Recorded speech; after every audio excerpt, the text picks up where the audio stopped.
জোয়ারের তীব্রতা এতটাই বেশি যে বেড়িবাঁধটি ছুটে ৬টি গ্রাম প্লাবিত হয়েছে। এই বিষয়টি জানার সাথে সাথে আমরা সেটি সামাজিক যোগাযোগ মাধ্যমে ছড়িয়ে দিয়েছি। কারণ হচ্ছে যে আমরা চাই যাতে খুব দ্রুত এই বেড়িবাঁধটি একটু সংস্কার করা হয়। এই যে গ্রামগুলো প্লাবিত হয়েছে সেই প্লাবিত গ্রামগুলো যাতে খুব তাড়াতাড়ি পানিগুলো নেমে যায়। ভিডিওটি আপনাদের কাছে অনুরোধ থাকবে সর্বোচ্চ শেয়ার করে পৌঁছে দেবেন সর্বস্তরে। পাথরঘাটা উপজেলার নাস্তাপাড়া মানিকখালী বাজার সংলগ্ন বেড়িবাঁধটি গত রাতে ছুটে গিয়ে সেই পানি ৬টি গ্রাম তলিয়ে গিয়েছে।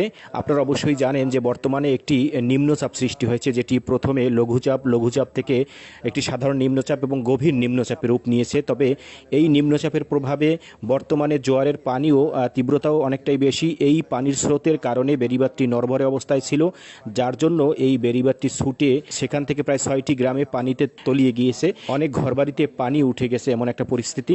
তো আপনাদের কাছে অনুরোধ থাকবে এই ভিডিওটি সকলের স্তরে পৌঁছে দিলে যাতে করে এই বেড়িবাঁধটি মেরামতের জন্য যাতে খুব দ্রুত কাজ করা হয়। পানি উন্নয়ন বোর্ডের অনিয়ম এবং দুর্নীতির বলি হলো আজ সাধারণ জনগণ। কারণ তারা এই যে বেড়িবাঁধটি সংস্কার করেছে, কিছুদিন পূর্বে এই বেড়িবাঁধটি কিন্তু সংস্কার করা হয়েছিল, কিন্তু কাজে যে অনিয়ম এবং দুর্নীতি হয়েছে যার জন্যই কিন্তু বেড়িবাঁধটি নড়বড়ে অবস্থায় ছিল।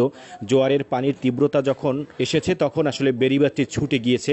তো এজন্য এখন যে সমস্যা তৈরি হয়েছে, সাধারণ মানুষের যে ভোগান্তি সৃষ্টি হয়েছে, এটি কিন্তু সম্পূর্ণ দায়ভার পানি উন্নয়ন বোর্ডের নিতে হবে। আমরা প্রশাসনের দৃষ্টি আকর্ষণ করছি আসলে বিষয়টি খতিয়ে দেখার জন্য যে এই বেড়িবাঁধ সংস্কার করার জন্য যে অনিয়ম হয়েছে সেই অনিয়মটি যাতে উদ্ঘাটন করা হয়। পাশাপাশি আপনারা জানেন যে বর্তমানে বৈরী আবহাওয়া বিরাজ করতেছে সারা দেশ জুড়েই, যার জন্য টানা বৃষ্টি চলতেছে। গতকাল থেকেই আসলে বৃষ্টিটা শুরু হয়েছে বেশিরভাগ, এবং এই বৃষ্টিটা প্রায় 2 জুন পর্যন্ত চলমান থাকবে। সেই ক্ষেত্রে তবে এখানে আবহাওয়া অফিস থেকে বলা হয়েছে যে বিষয়টি ঘূর্ণিঝড় পর্যন্ত রূপ নেওয়ার কোনো সম্ভাবনা নেই, তবে আপনাদেরকে সতর্ক থাকতে হবে।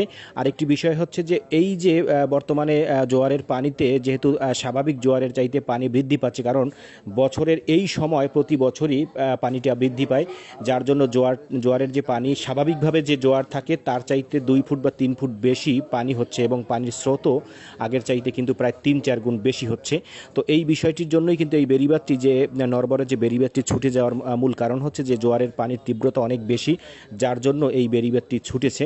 এবং এই যে এখন জনদুর্ভোগ সৃষ্টি হয়েছে, এখানে বিকল্প ব্যবস্থা হিসেবে এখানে একটি কি করা যায় বিষয়টি যদি খতিয়ে দেখা হয় ঊর্ধ্বতন কর্তৃপক্ষ, তাহলে আমার মনে হয় এই যারা ভোগান্তিতে রয়েছে, এই যে সাধারণ মানুষ যারা ভোগান্তিতে রয়েছে, তারা কিন্তু এই বিষয়টি তারা এই ভোগান্তি থেকে মুক্তি পাবে খুব তাড়াতাড়ি। ভিডিওটি সর্বোচ্চ শেয়ারের দাবি জানাচ্ছি, এবং আপনারা যারা আমার পেজ থেকে নিয়মিত ভিডিও দেখেন, আপনাদের কাছে অনুরোধ থাকবে যে এই পেজটি যদি ফলো না দেওয়া থাকে অবশ্যই পেজটি ফলো দিয়ে সাথে সংযুক্ত থাকবেন, এবং আপনাদের কোনো তথ্য দেওয়ার থাকলে মেসেঞ্জারে আপনারা যোগাযোগ করবেন। আরও বিস্তারিত আপনাদের জানাবো যে বর্তমান পরবর্তী কী পদক্ষেপ নেয়।